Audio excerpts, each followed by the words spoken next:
He's harmless. All right, I trust you. Yeah.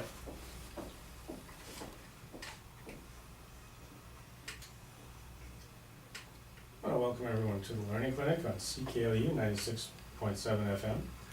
I'm your host, Bob Kirwan, and once again this afternoon we are having a Meet the Candidates radio show. For the next 40-45 minutes, we're going to be talking to Robert McCarthy, who is running for the position of City Councillor in Ward 12 in the October 27th election. Welcome to Laurentian, Rob. Thank you for having me, Bob. It's a pleasure to be here. It's not often that we get two people in the studio, both named Robert, or both Geminis, so this is going to be a great show. Looking forward to it. Looking forward to it for sure. Robert, let's get right down to it. This show is being aired on 96.7 FM. People can listen to it being streamed live at cklu.ca, but tonight or tomorrow, people will also be able to go to the learningclinic.ca and probably even to your own Facebook site and they'll be able to watch an interview of the show. So whatever we talk about, people are going to be able to access later on. But let's get started. You're running in Ward 12. Tell us, just to remind people who are not in Ward 12 listening to this, where exactly is Ward 12? And then let's get into who is Robert McCarthy. All right, Ward 12 is the Kingsway, Bancroft, east of Rideau Street, north of Elm Street, Okay. Downtown. So it encompasses a bit of downtown? Correct, too? yes. Okay. West of Berry Down Road and north of LaSalle Boulevard. And like I said, east of Rideau Street Okay. on LaSalle. So actually, it borders. I'm trying to think of the map. I think it borders a bit of Ward 5 as well, doesn't it? I think Ward 5 touches it. Yes, correct. Okay.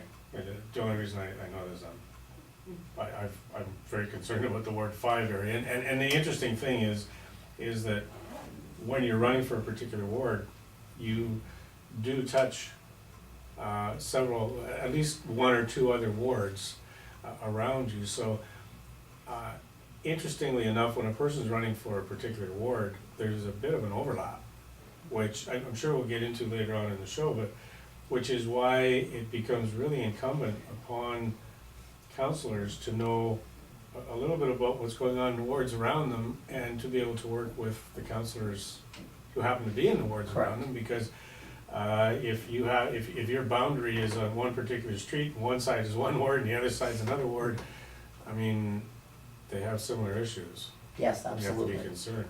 Absolutely. So, tell us a little bit about yourself, your background, what do you think people should know about you in terms of being a candidate for Ward 12, and introduce us to Robert McCarthy. Well, my name is Robert McCarthy. I am 26 years old. I was born and raised in Sudbury. I love my community. I am proud Sudburian, and I decided to get into this because of my passion for the community, and I feel I have what it takes to make Sudbury a better place, not just for me, but for everybody in the ward and across this beautiful city of ours. And yeah, I just I love getting into this, and I am ready to go. This isn't something that you have just taken lightly because you feel it's the thing to do because of your age, or because, like, you've done some thinking about getting into politics and getting involved in a leadership position like this, haven't you? It isn't just an overnight thing for you. No, it's not. I've been involved in politics itself for a good 6 years now, and this has been my dream. I'm very passionate about politics, especially for people like myself, youth people. I feel that regardless of what your political beliefs are, it's important for youth to get involved either directly or indirectly, because it's your future. I feel you should take charge of it. It's your future. Get involved and see what you can do. Everybody can make change if they set themselves to it. Yeah, and I think one of the, I mean, we're Geminis, but we're definitely born in different years. Anyone watching a video of this will be able to tell. But I take a look at this whole I guess, desire to involve youth and engage youth in local politics and even provincial politics. But I look at this whole desire to involve youth, not just so that you can have young people around the table, but because, so they can become engaged and become aware of what the issues are, whether they're gonna be sitting at council or not, that this is their community, this is where they're growing up, that they should be aware, even if they're not running for council. So it's almost as if, I guess let's ask the question, do you feel that people should vote for you because you're young, or because you've got ideas you can bring to the table? Do you think this should be a youth versus age type of decision that voters should be making? Or do you think that it's more a matter of the ideas that you bring to the table and not necessarily your age? I don't think age has anything at all to do with it. It's not youth versus Elderly people? experience, more experience, I guess you could say. Yeah. It's not about that at all. It's a matter of whoever the voters think have the best ideas to bring forward to Right. make the city and all of the wards better. I'm glad to hear that, because I've always said that you can get some pretty youthful ideas from some pretty old people. It becomes a matter of not necessarily young or old ideas, it's a different look. It's a different perspective, it's a different view. And so when we take a look at your background, the fact that you've lived here all your life and you are interested in politics and you've been involved in politics, what is it that you can bring to the table, you feel? Besides saying it's a different perspective, what is it that you feel you can do at council that will be different than what is there now? Or what any, not necessarily that you're competing with anyone, but what is it that you feel you can do that you're offering to voters? Well, I mean, I'm very energetic. I'm willing to listen to differing opinions that I might not necessarily agree with. I can work with it. I can work with anybody of a different political viewpoint or thought. I bring I'm 100%.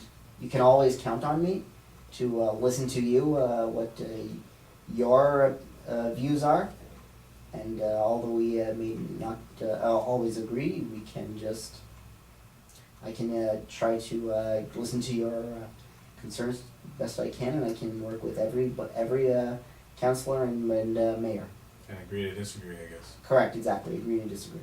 And I think that, that's a healthy approach, because I don't wanna get into too many of my projections here, but I don't think a person sitting on a city council can basically hold on to a position in light of changing circumstances.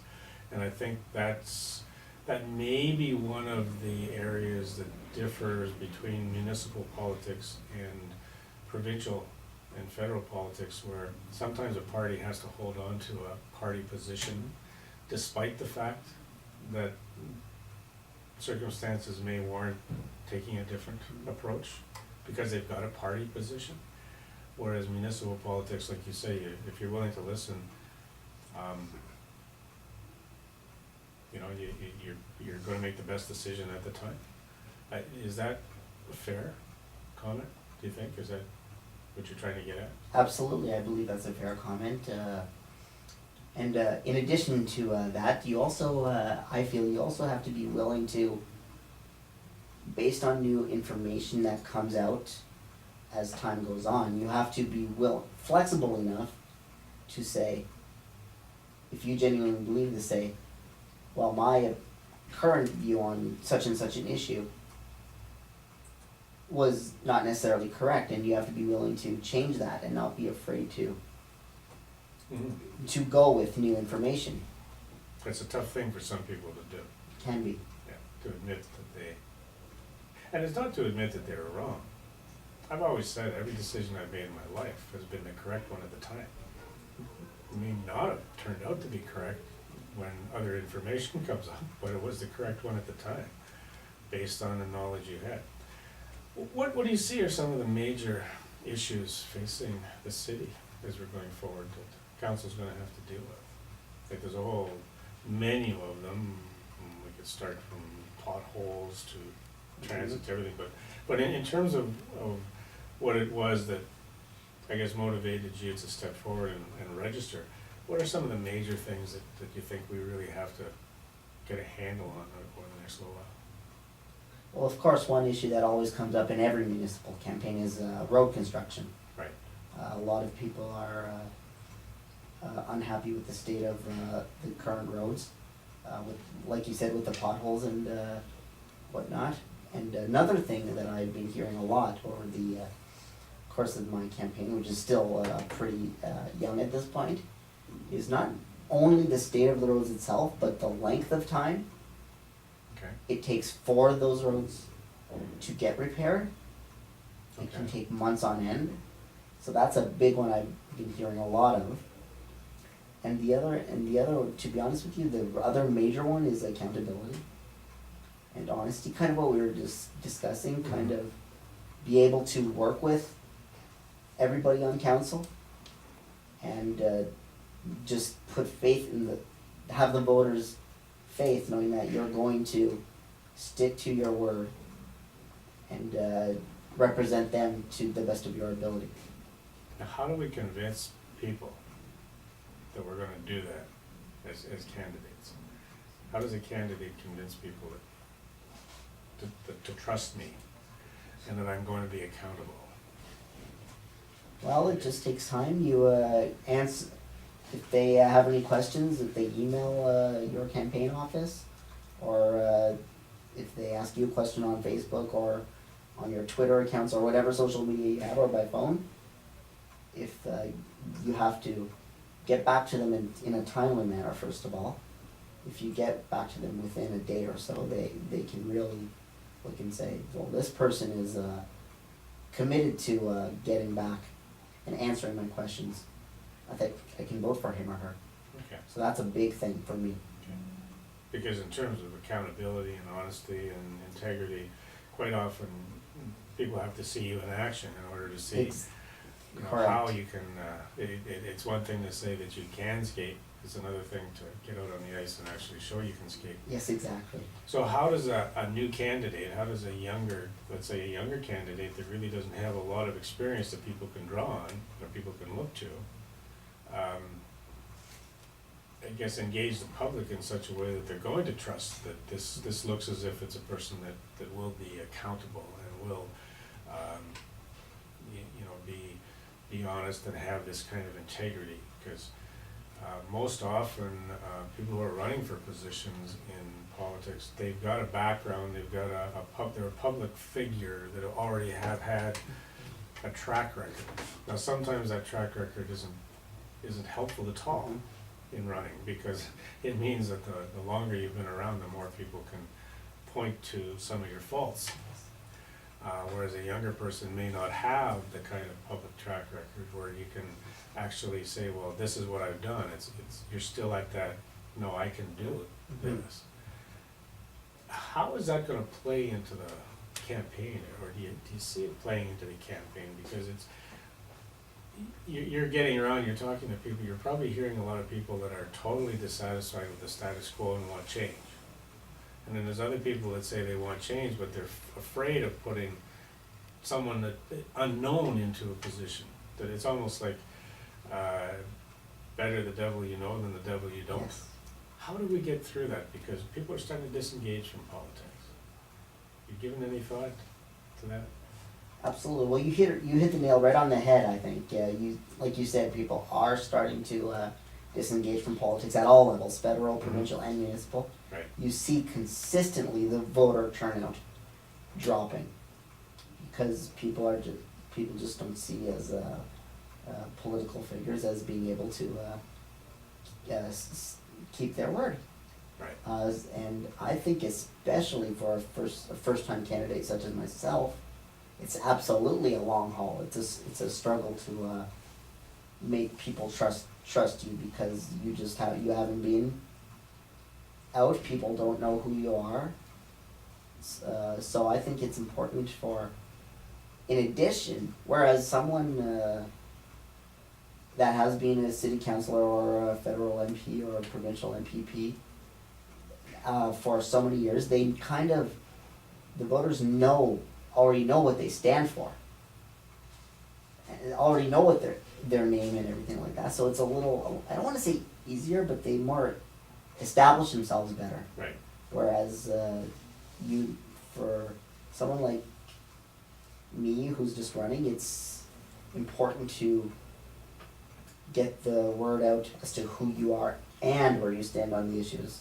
Whereas for an established politician, you don't need to necessarily introduce yourself as a person to them, but they already know you, so just get out the issues Yeah. for seasoned politicians.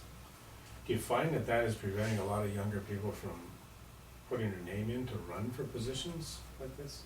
This idea that they're not known in the community, and the people that do know them don't necessarily go out to vote? Like, is it a barrier? Forgetting, we want younger people to get involved in politics, but the reality is that for a person in their 20s that really hasn't established a public image, you're running up against some people that do have a public image, and you've got to get your name out there, and generally you don't have the finances that some of the more established people have. I mean, it's a tough road for anybody, but for a person who is just starting out, it's gotta be even tougher. Like, you've obviously overcome the challenge, but you've got a different perspective because you're looking at this as a lifelong career. You wanna be involved in politics and leadership. Correct. But the people that you know in your own age category, how many of them would wanna do what you're doing right now? Yeah, we only have an hour, so. Absolutely. To be quite honest with you, I have quite a few friends who don't necessarily want to get involved directly in election campaigns, like be candidates, but they do want to be more involved in their country, province, and community in some sort of way. Okay.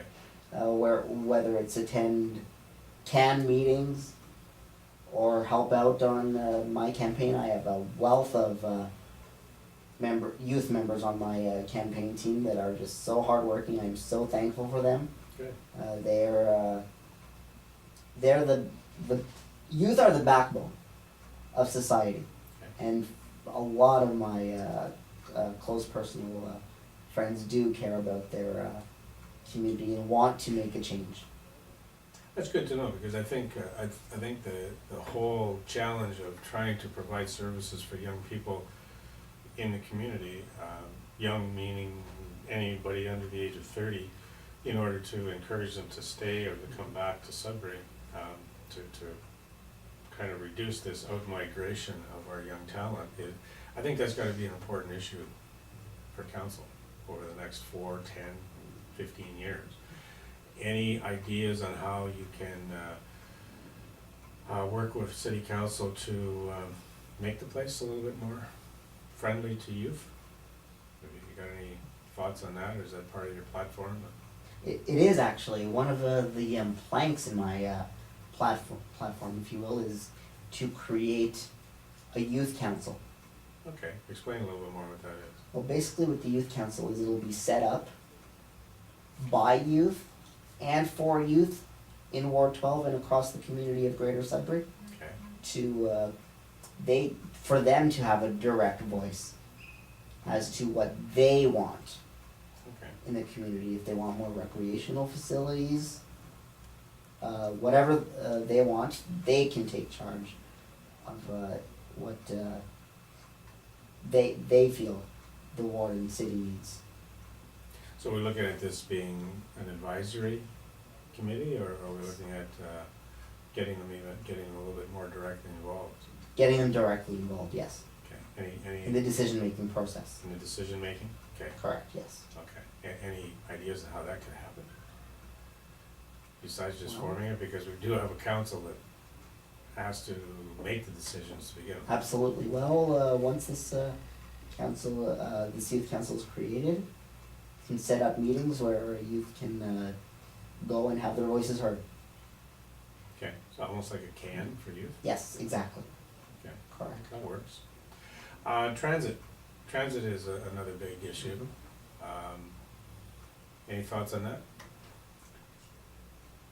Just Why not? one thing I've been hearing a lot on the campaign trail, if you will, in regards to transit. The only real issue I've heard personally on that is the Sunday, Sunday, okay. the Sunday bus schedule.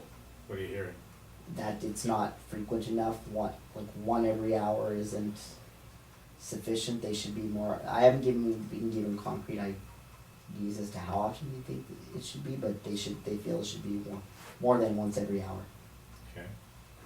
The transit for special needs, I constantly hear that the service level is not totally sufficient for that. Is that an area that you're trying to focus on too? Because everybody else that's come in has basically talked about this whole issue. It's not just public transit, it's the handicap transit and the, providing a better level of service for people to get around. Yes. It's difficult to schedule Mhm. trips and stuff like that. Well, as a disabled person myself, as much as I don't like that Well, term, I prefer the word differently abled. differently, yeah, I mean, we're all disabled in Correct, in some way. some sort of way, exactly. I use handy transit myself. I think it's fantastic Okay. for what it is. Of course, nothing's perfect. I mean, But you're satisfied with it? overall, I'm very satisfied with it. Of course, it has its problems, but everything does. Right. So I'm very happy with it. Okay, well, that's interesting to hear, because a lot of the people that voice opinions about increasing the service for handy transit are people who wouldn't use it. So you're saying that it is workable, that it's, that they're doing a fairly good job? Absolutely, they're doing a fantastic job. I know quite a few of the drivers, most of the drivers, and I also know the dispatchers. They're wonderful people. They always do their best to accommodate as best they can, and it's just a wonderful service. Good, that's good to hear. So, but like you say, as in all areas, there's room for improvement. Absolutely. So it's a matter of, do we have the budget, do we, can we put, our heads together and find more efficient ways of using what we've got? So we never wanna stop doing that, regardless of what kind of transit it is. Speaking of the budget, I mean, I guess we can't talk about municipal politics without talking about the budget and taxes. What have you been hearing about taxes? And the desire for people to see them rise? Not much, eh? No, I haven't heard a lot about taxes, to be quite honest with you. Really? No. Okay. Yet, anyways, like I said, Yeah. this is still quite young. My campaign, with me just barely finishing school or whatnot. I'm a second year political science Okay. student here at Laurentian University. Just finished my second year, Okay. going into my third. But What's the philosophy on municipal politics and political science? Did you discuss the municipal level of politics much at the university level? I haven't yet. Okay. I'm going to be in the near future, either this year or next year, taking a direct course dealing specifically with Canadian municipal politics Okay. within the next year or two. Well, I imagine there's a lot of overlap between the philosophies in terms of meeting the needs of people and representing the wishes of all people in your constituent, not just the people who have voted for you, and things like that. Oh, absolutely. You have to be prepared. If elected, you have to be prepared to be willing to represent your supporters and those that decided to take their vote Right. elsewhere. You can't discriminate by the two. There's a lot of discussion too right now about the fact that a lot of people in city council, or a lot of people observing city council don't get the impression that the councilors are working together. That they seem to be working kind of on their own little islands. In isolation. Yeah. Any thoughts or feelings on that you want the listeners to know about? Like, do you have any ideas on how to improve that? Well, like I said, you need to be able to work with everybody on council, including the mayor, regardless of whether their political thought. And yes, you're going to disagree at times. not only do I think it's acceptable to disagree at times, I think it's a good thing to disagree at times. It's healthy. That's what democracy is all about. Putting your ideas out there and getting results and working together. You need to be able to work with everyone. So why are there so many people that don't think that the existing council is doing that? Like, what is it that people are seeing? Well, they just don't think that the current councillors and the mayor have been able to see eye to eye on the issues, and therefore, because they don't see eye to eye, they kind of, like I said, work in isolation on their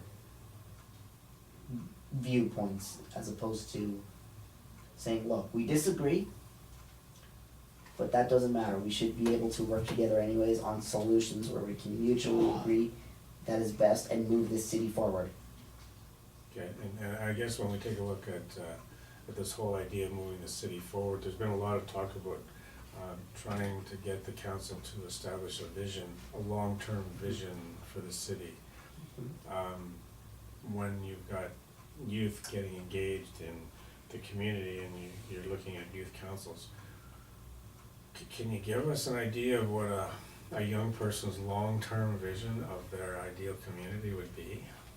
Which is obviously what we'd like to see Sudbury become. Yes. So what is your vision? My vision for the community, you mean? Mm-hmm. My vision for the community is one where we revitalize, first of all, we revitalize the amazing downtown area we already have. Okay. We need a great downtown area in order for the city itself to thrive. We just need more people willing to work together, not just for themselves, but for the greater good of everybody.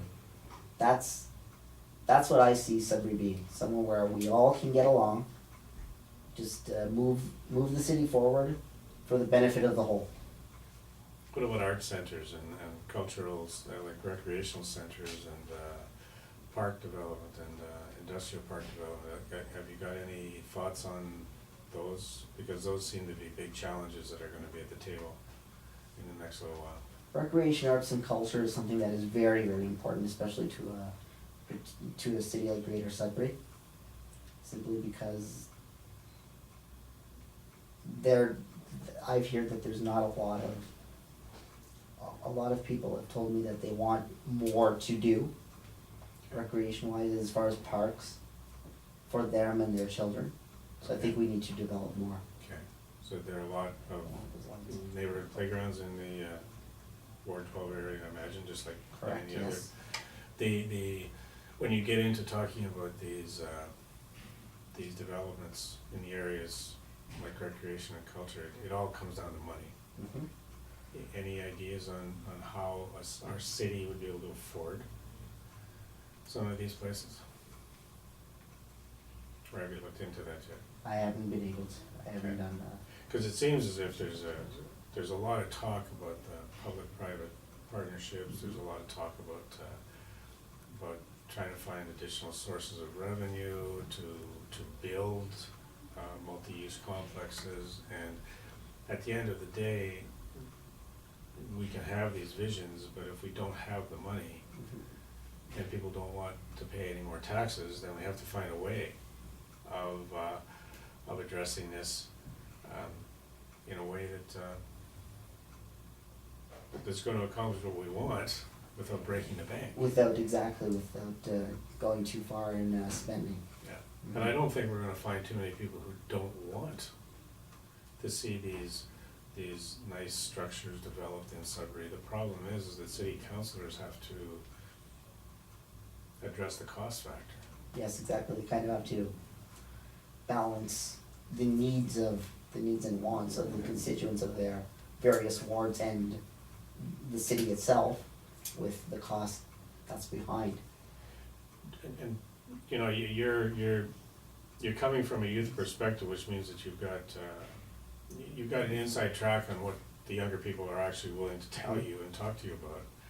And when we take a look at the more experienced perspective, the baby boomers, for example, their needs in terms of recreation and culture are totally, seem to be totally different than the needs of the younger people in terms of wanting things to do, where people in their 60s and 70s would want nice walking trails to go on, whereas the younger people are gonna want things that are a little bit more active.